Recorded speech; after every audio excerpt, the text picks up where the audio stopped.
Let's talk about something else.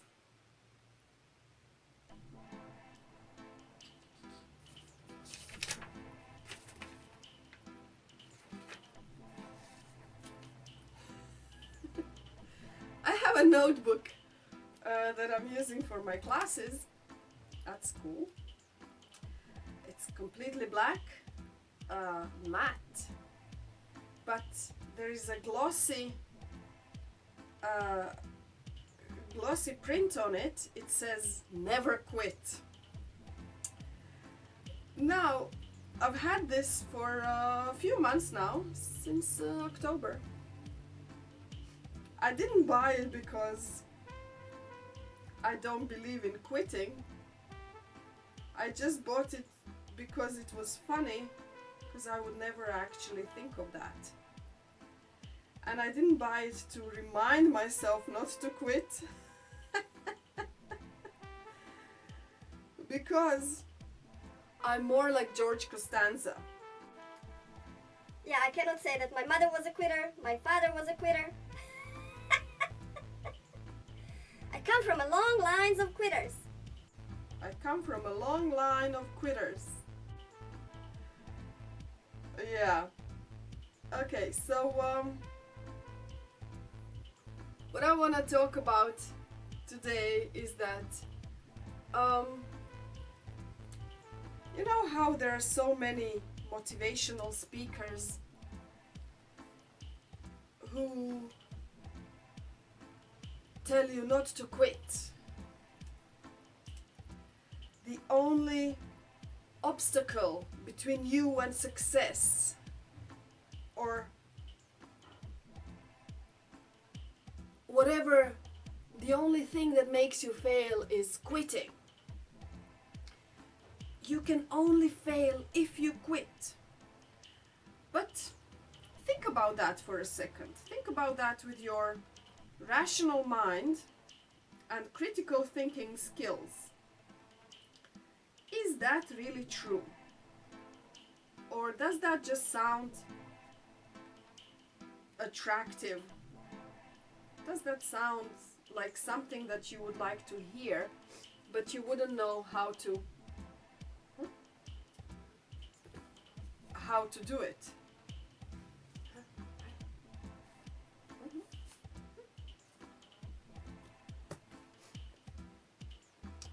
Well, it's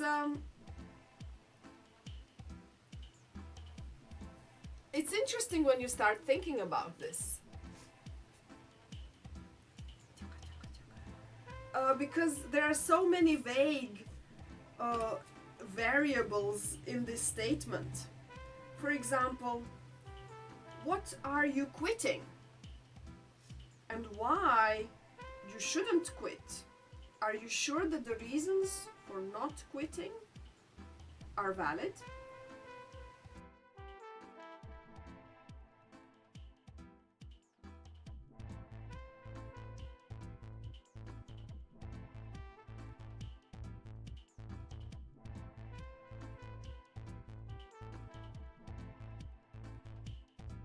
Why wouldn't you quit?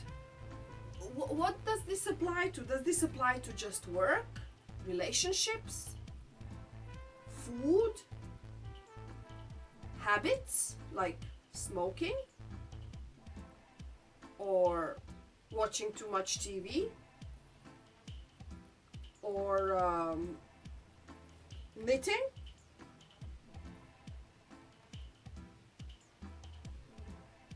or your job or your business venture that just you don't like it anymore. It's not fun. It's not profitable, for example. Think about this. For example, the other day I was in a shop looking for new phones or tablets. I have to get something. And I saw something familiar and nostalgic. Well, I didn't know. I wasn't aware of the fact that Nokia still produces mobile phones.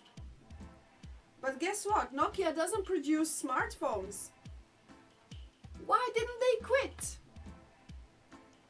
Why didn't they quit producing the little phones with the small screens?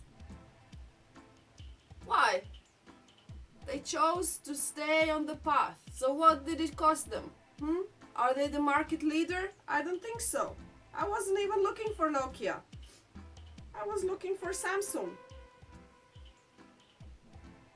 Of course, my brother says iPhone is better. I believe him, but then it's a big transition. I don't know. So, yeah, maybe I should quit the Samsung and get into the iPhone arena. But I'm still not mentally ready for that. And probably financially too. Alright, what's the next one? Here it is. So,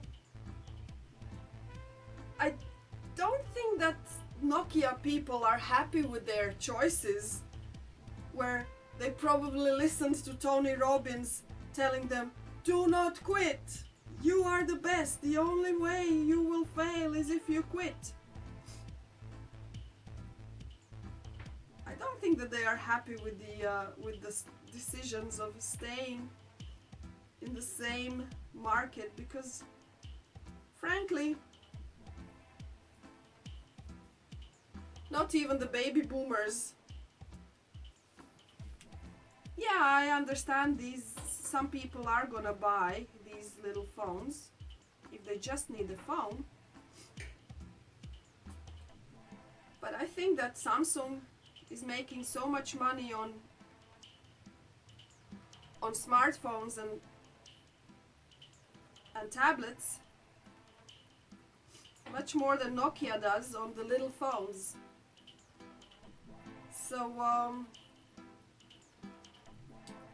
there's another way also to look at this. Why would you never quit your relationship, for example?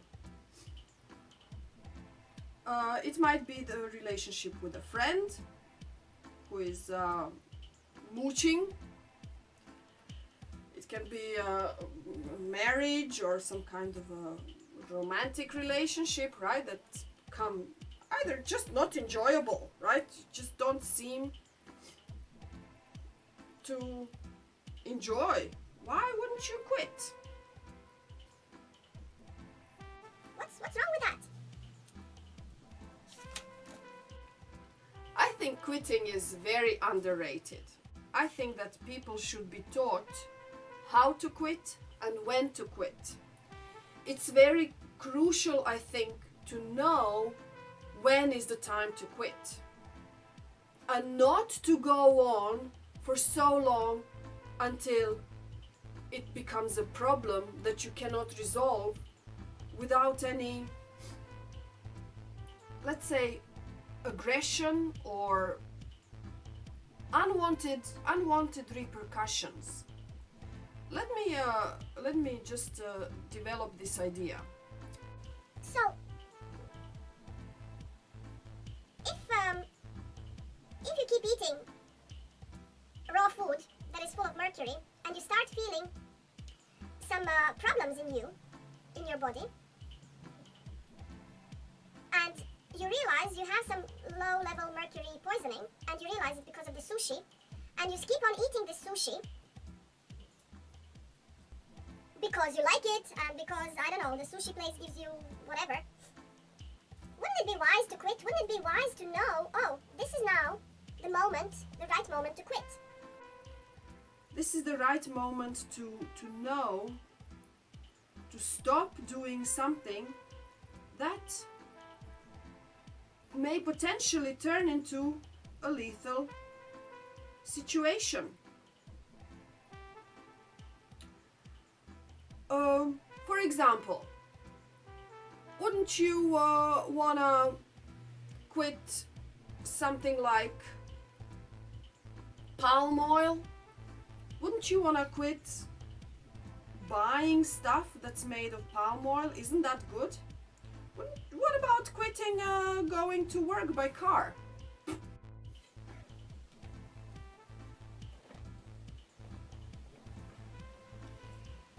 I finished everything. The camera went off. What can I say? There are other things we can quit. We can quit believing that one man will save the world. We can quit using our credit card. We can quit, for example,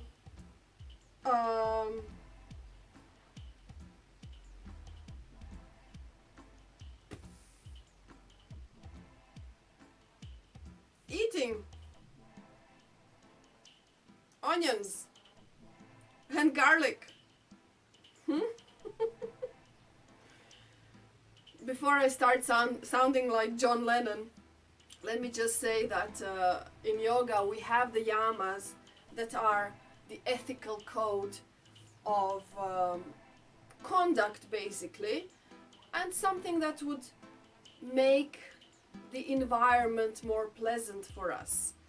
One of the yamas is, of course, non-violence. When we start living by the yogic rules, we quit violence, we quit being greedy, we quit stealing, or we quit lying.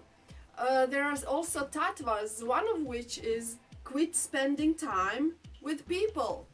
That means that you should quit chatting for no reason. Yes, talking for the sake of transferring important information or learning or informing people. But chat for the chat's sake, just sitting among people and glug glug glug glug glug glug glug. You are denying yourself the silence, and the silence is one of the most powerful healers. And this is where I'm gonna finish. I already tied everything together, and this is what it looks like. My superhero cape